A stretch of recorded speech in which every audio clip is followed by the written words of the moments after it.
Hello everyone, welcome back to Coffee Crime with Doncha, episode number 11. I'm so glad you are spending your free time with me today. Grab your favorite mug, get comfortable, and let's jump straight into today's case.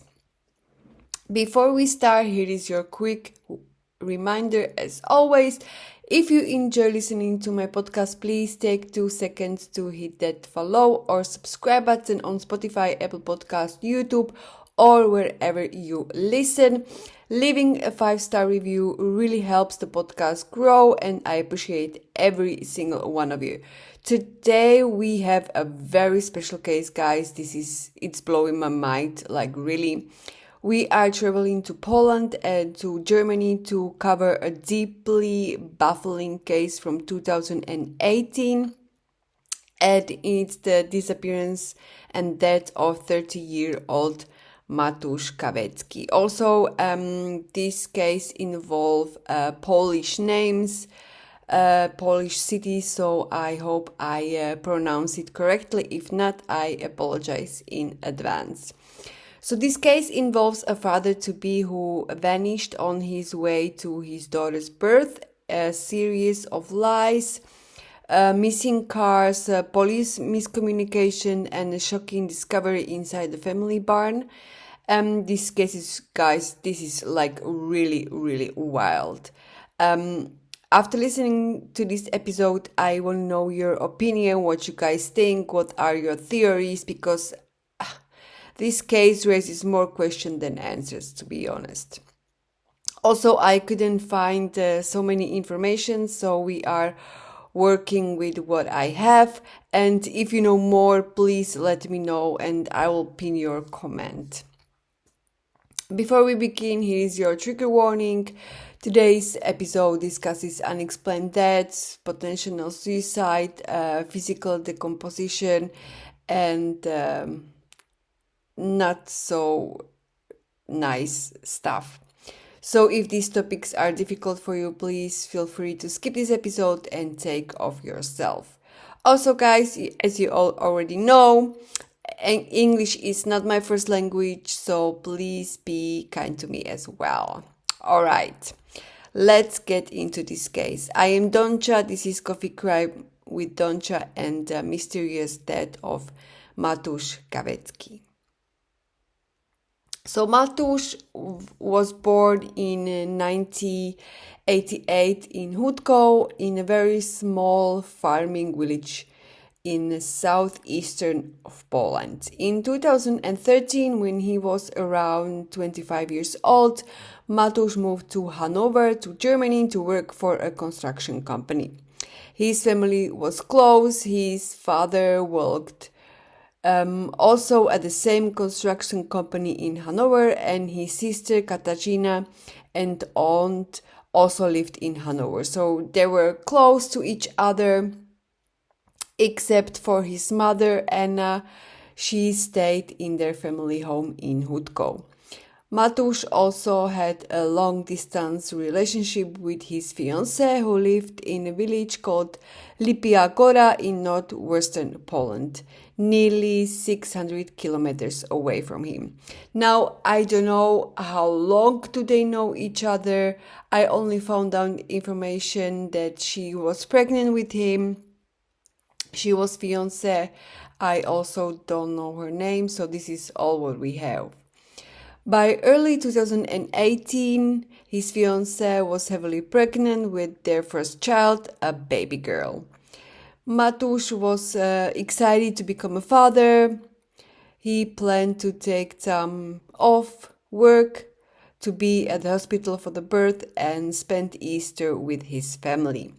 On Wednesday evening, March 2008, in 2018, around 11:30 p.m., Mateusz picked his dark blue BMW, said goodbye to his sister, and left Hanover. The drive from Hanover to his fiancé village in Lipia Góra was about, as I said, 6 to 650 kilometers. It usually took like 7 to 8 hours depending on traffic. Mateusz was expected to arrive early Thursday morning, March 29th. On Thursday morning, March 29th at around 10:30 a.m., Mateusz's father called him from Hanover to check on his journey. Mateusz picked up the phone and told his father that he was stuck in severe traffic jams near Szczecin, a Polish town near the German border. At 10:20 a.m., Mateusz also sent a text message to his pregnant fiancée saying, "I will be with you in about 2 hours."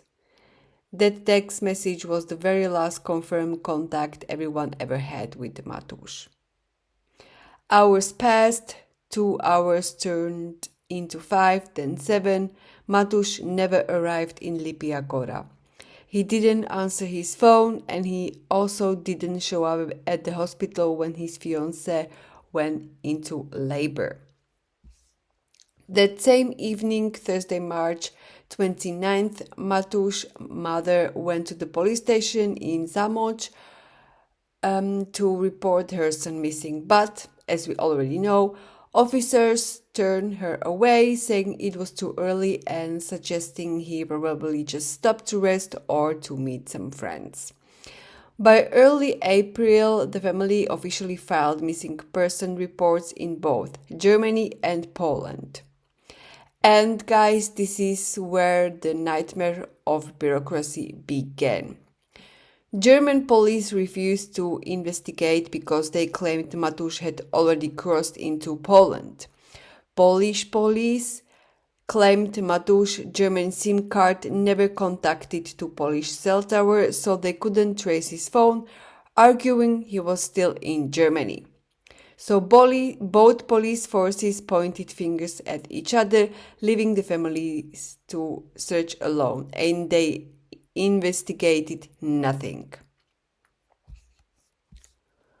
Frustrated by the lack of police action, Mateusz's family took matters into their own hands.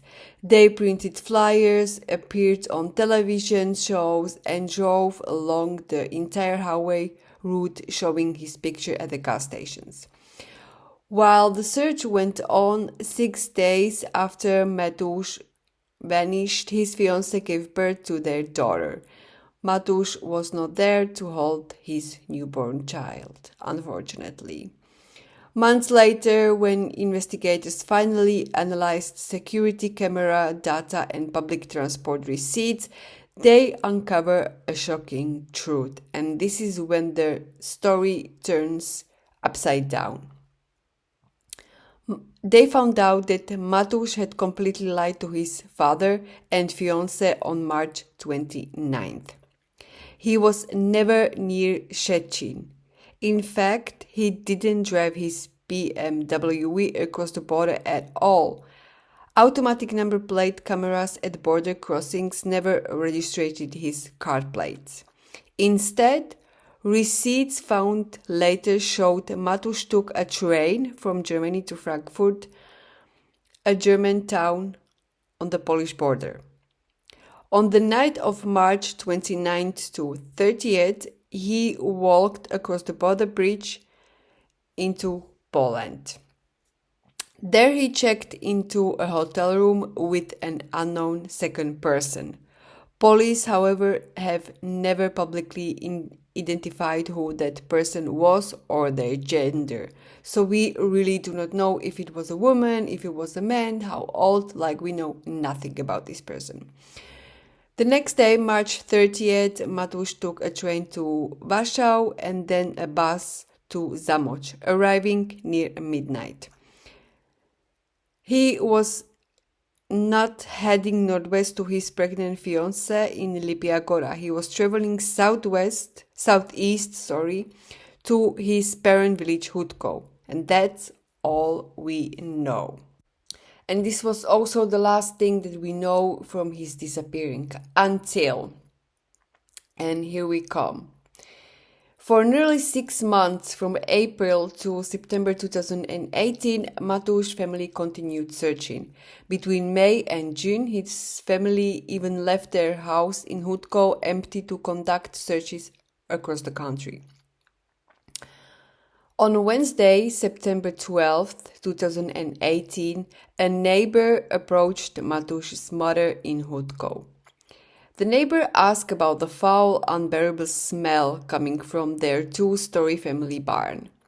The smell had been present since July, but the family thought a small wild animal had died inside.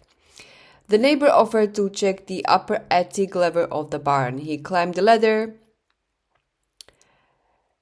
There, lying on a pile of straw, he saw what looked like a pile of dark clothes. When he stepped closer, he realized it was severely decomposed human body. And this, guys, I can't even imagine. The scene was horrific. So the head was detached from the torso. Several of his teeth were knocked out and stuck to his shirt by dried blood. Tied to the wooden roof beam above were 2 separate rope nooses. Lying next to the body was a backpack containing his wallet, ID, and a phone. Inside the backpack, police found a Polish water bottle filled with cigarette butts and an empty carton of orange juice. His family immediately noted that Mateusz strongly disliked orange juice and never drank it. Later, DNA tests quickly confirmed that the remains belonged to 30-year-old Mateusz Kawecki. As tragic as this discovery was, the police handling of this crime scene created a huge outrage. Like, oh my guys. When I read it, I was like, they are really not comfortable to secure the crime scene. It was a crime scene. When the family asked police officers if they searched the barn thoroughly, the police admitted they only did a preliminary check, claiming it would take 2 weeks to sift through all the straw. Like, what? 4 days later, on September 13th, Mateusz's father walked back into the barn and found Mateusz's shoes lying in plain sight with his detached foot still inside it. Police had completely missed it during the initial search. Later, also, it was relieved that the forensic examiners failed to notice missing bones from his hand during the autopsy. When the medical examiner filled out the death certificate, they wrote the date of death as March 2008, when Mateusz's mother pointed out that her son was alive and talking on the phone on March 29th. The examiner asked her then what date should be preferred to write us down then. Like, what? Who are these people? Police quickly ruled the death a suicide and closed the investigation, stating there was no evidence of third party involved. Wait, excuse me. They found his body, his head, detached from the torso.